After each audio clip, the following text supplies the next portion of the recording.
You're listening to part 1 of the Radio Free Cybertron Garry Chalk interview. Check us out at tfradio.net. We are Radio Free Cybertron, the Transformers Internet radio show, and one of the world's first podcasts online since 1999. We are pretty cool. Hello, you're listening to Radio Free Cybertron, and with us we have Garry Chalk. Most of you will know, of course, as Optimus Primal from Beast Wars, or Optimus Prime from Transformers Armada, Energon, and Cybertron. Mr. Chalk, thank you for being with us. That was my pleasure.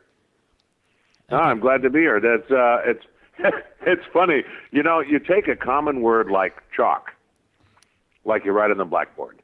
You pronounce the L. It's not L. It's chalk, not chalk. It's chalk. Just like you write on the blackboard. Gotcha. Yeah. No, I know it's funny because I have a sort of it's a standing gag with a animation director up here, Mr. Terry Klassen, who always pronounces my name as Chalk, Mr. Chalk, Chalk, Chalk, Chalk. Is that what you're Chalk? And I go, no, it's chalk. You know what it is, Mr. Whatever your name is. I don't know, some guy.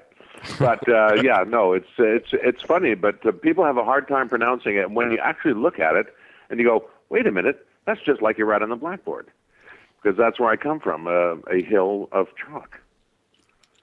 That's interesting. Yeah, no, I was born in Southampton, England, which is about 40 miles from Stonehenge, and all the hills in that area, all the land is made out of chalk. You know, like you write on the blackboard, the big white hills of chalk. And my family goes back to tin miners back in the 9th century who used to mine tin and flint out of the chalk. Wow. That's really interesting. Yeah. How'd you end up across the pond? Way. Huh? How'd you end up on this side of the pond? I emigrated with my family in the Great Emigration after the Hungarian Revolution, 1957. We just happened to immigrate at that time. It wasn't because of that. It was just a coincidence. But yeah, so I came over with my family to Vancouver, BC, in Canada, in 1957.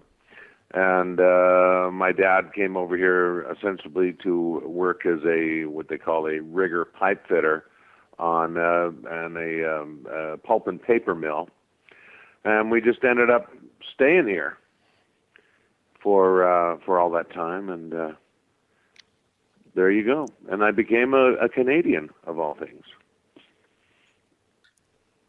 And you became an actor too. So how did that? It sounds like you came from a working class family. So how did acting, kind of fall into the destiny, so to speak?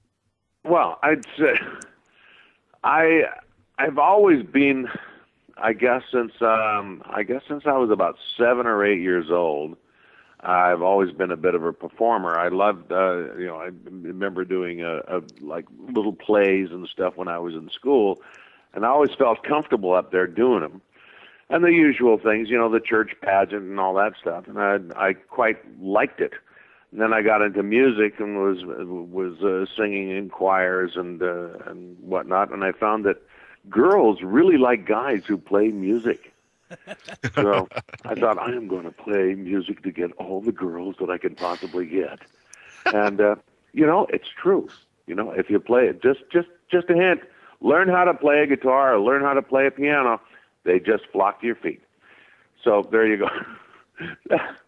And I didn't always start out that way. I was a musician and still am, and was very interested in the Army, signed up with the Army for a little bit, got out of there, liked it, but got out of it, and went back to school and to work in the financial area in the stock market.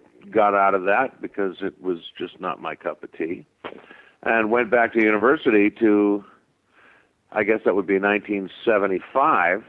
I wanted to teach English literature and anthropology, and discovered the theater department down in the bowels of the university or the college. And saw a production of Mice and Men. It was excellent. The production values were excellent. And I said, ooh, that's what I want to do. So the next term, I signed up for the theater department, and lo and behold, they accepted me, and the rest is, as they say, history. Yeah, it was. I've been working as a professional actor since 1978. So as an actor, what are some of your inspirations? I mean, who would be your muse? My muse? Well, I have several. I was totally enthralled with Robert Mitchum was one of my big awesome. idols. I just thought he was the greatest character, and Alex. Oh my God, it's gone right out of my head. Obi-Wan Kenobi. Alec Guinness. Loved Alec Guinness. Thought he was the most tremendous actor. I saw him in a movie called The Man in the White Suit and The Horse's Mouth, and Star Wars, of course. But the myriad shows that he did, the Lavender Hill Mob, I just thought he was the most, tremendous character actor. And I said, I want to be just like him.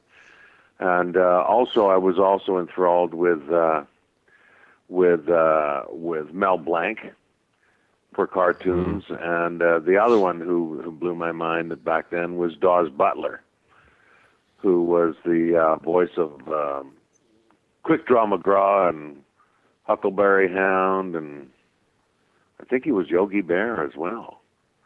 But I just loved doing those voices when I was in school. And of course, you always get in trouble for doing those things, but they always made people laugh, and I just loved to entertain people. And I thought, well, that's what I want to do. So I was in the theater, but I had no idea that you could make a living as a cartoon voice. I had no idea about that side of it until I discovered it in Ottawa in 1981. I was out there doing voiceover stuff for the government, and my agent had said, "Hey, they're doing an audition over at Atkinson Film Arts for a cartoon show." And I said, "Cartoons? You mean like voices?" And he said, "Yeah." Well, so I'd love to do that. So I go to the audition, and it was for a Kenner Classics story called Hiawatha. And I know it's out there somewhere. I've never seen a copy of it, but I know it's out there. And it was my first cartoon. That was for Nickelodeon in 1981, and I ended up playing the title role and a couple of other characters in the cartoon. I went, whoa, this is for me. Of course, there were no other cartoons after that in Ottawa, so I moved back to Vancouver, and about a year or so later, I discovered Barbie and the Rockers and ended up doing that. It was my first cartoon in Vancouver. And then all of a sudden, they just started coming. G.I. Joe and Kissy Fur and Camp Candy and Captain Nintendo and He-Man, Masters of the Universe. I don't want to go through them all, but there were a lot. And I ended up doing quite a few thousand cartoons, I think, a couple of thousand cartoons. And I've been doing that since 1988.